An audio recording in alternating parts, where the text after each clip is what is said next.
What's going on, everybody? So, I wanted to take a minute. I did 2 videos about DeShaun Watson about a year ago, or whatever the case may be.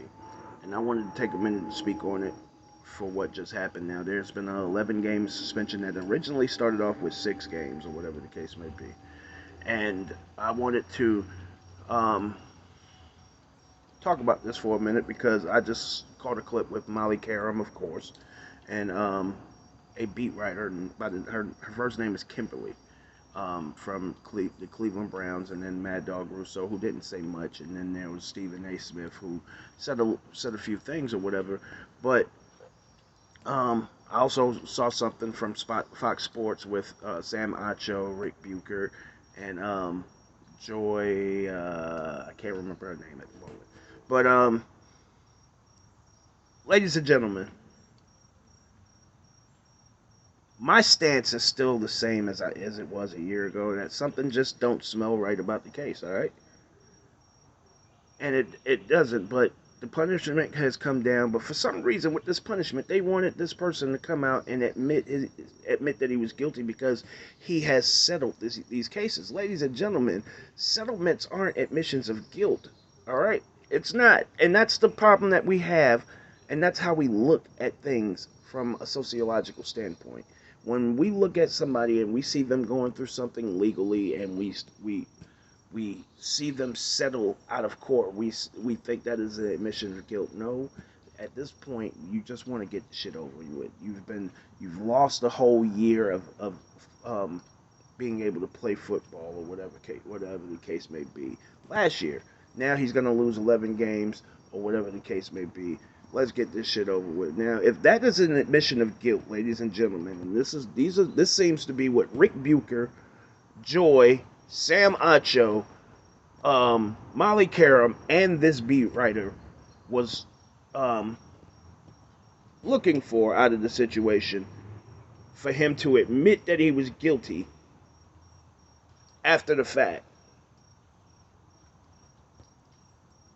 Ladies and gentlemen, if I'm innocent and I just wanted to get, and innocent in the sense that, no, I'm not saying that he didn't have sex with these women, but let me set precedents real quick.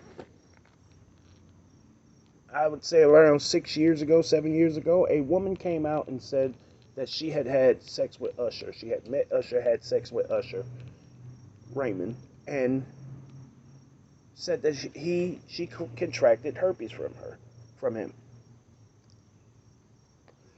Then came out a couple years after that and said that she had never met Usher and that she had been lying the whole time. Nelly, a woman had consensual sex with Nelly and got mad because I guess she was disappointed in the money that he gave her, and decided to call rape. And come to find out, it was completely 100% consensual.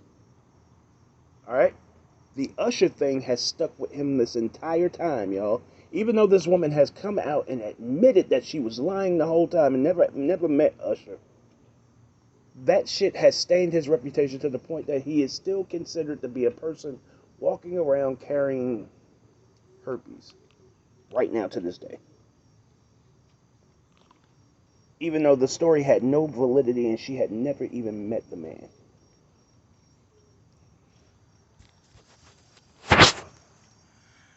And he's been pretty much ruined since. So, ladies and gentlemen, listen to what I'm saying. It's not above and beyond the realm of possibility that these women lied, especially given the fact. And I'm not saying that they lied, but I'm saying it's not above the realm of possibility. So when DeShaun decided to settle, they also decided to accept the settlement. All right, so if you're going to admit that he's guilty on the other side of the spectrum, you got to look at it and say that these women are saying that he might not be guilty.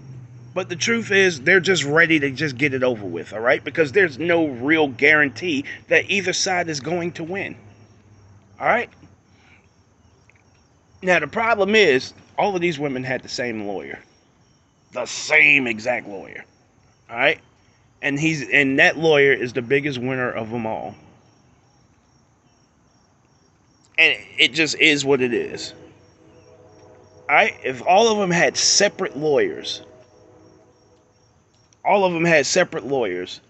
they probably would have fought it. And they would have been all separate cases. But then when you lump yourself in together, it almost becomes a class action suit. Ladies and gentlemen, you don't have your own separate case. You have one big case with the 24 people, with the 22 or 24 people, however many it was. All right? Now, ladies and gentlemen, I want y'all to understand this. That the ladies actually sued the team for some reason. Even though the business that they did with DeShaun Watson was completely independent of the Houston Texans. And if you go back to my first video, I said for some reason the team has been very quiet about this situation. It took them 2 weeks to release one statement. All right? Now, we're talking, once you start peppering this thing, they, in the police whom are in charge of investigating all criminal activity in the real world, they investigated this. And out of 22 complaints, not one person had enough evidence to charge this man. I'm not going to say that they didn't find anything. I'm just saying that they didn't even find enough circumstantial evidence to charge this man with one count criminally.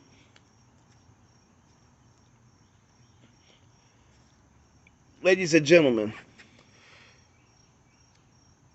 the truth is, from our perspective, from what we know, we don't know shit.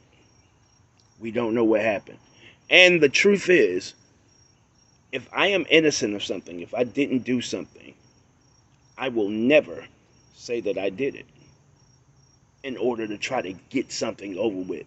Because public opinion is going to go on. So these ladies are saying, well, he didn't show any remorse. If I didn't do anything wrong, see, remorse and regret are things that come out of actions that I actually did. So if I'm saying that I didn't do anything, what am I showing remorse for?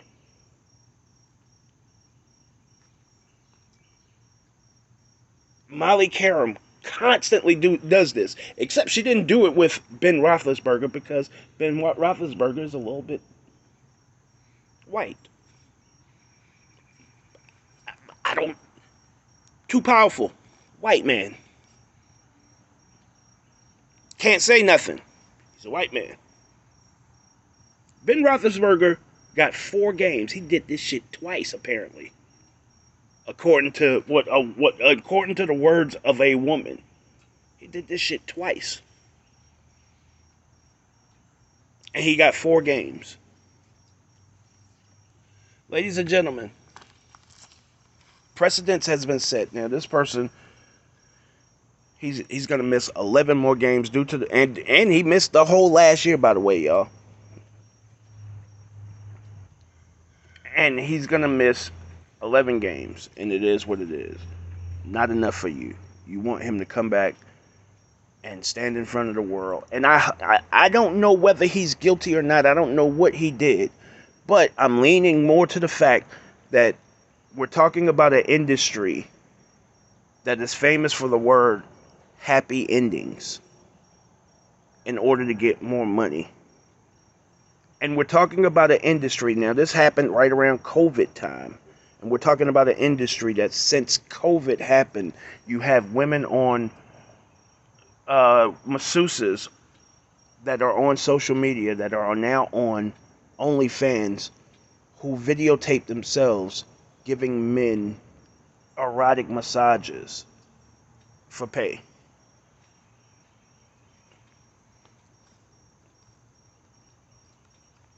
This business is now more a part of the sex industry than it ever has been.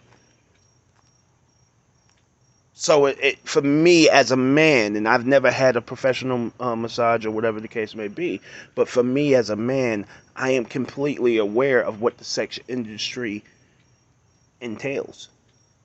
And I'm completely aware of what this business has been famous for years, and now those two words are happy ending. So never mind gender, because this is what they do, all right? This is what they did on the clip that I watched. Molly Karam brought up gender, all right?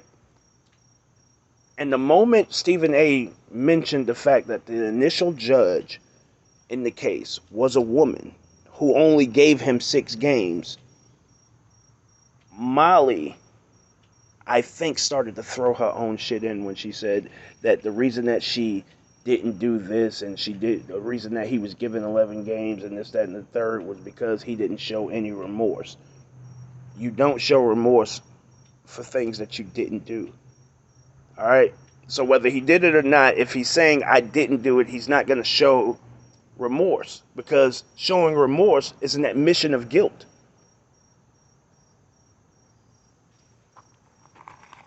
Is it possible that these women slept with this man consensually for money? Therefore, is it even possible that these women slept with this man for money? Therefore, it already sets the precedence that they weren't just about doing their job, that they are really motivated by money. Hence, here we are going through a situation where these women settled for what? Money. And by that same token, by the same token, he could be guilty. But we never considered the fact that he might not be guilty, and that a settlement is not an admission of guilt. And because you're team woman, you want that settlement to be an admission of guilt, and you want him to come back and say, hey, I did it. Not, I wanted to get this shit over with, get this shit cleared out of my life so I can move on. I've been dealing with this for almost 2 years now, and I'm just ready to move on with my life.